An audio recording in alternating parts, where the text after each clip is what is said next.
Everywhere in Australia, the number of households is growing due to a range of factors, such as immigration, an increasing population, and more choice of living arrangements. Unfortunately, while households are increasing, the construction of new dwellings is failing to keep up with the demand.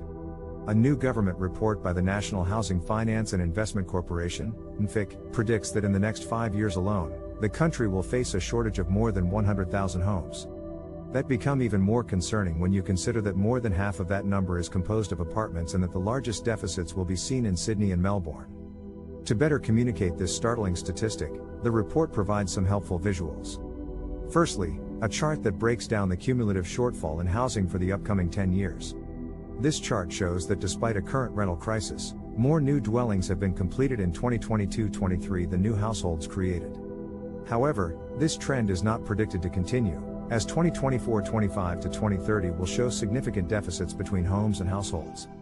More concerningly, almost all of the deficiency lies in the construction of new apartments and medium-density dwellings. So what even caused this shortfall? Well, the NFIC outlines a few possible factors.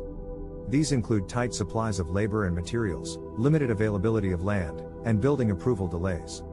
Bad weather and even the rapidly rising interest rates have been suspected as having a negative effect on housing supply by damping consumer demand.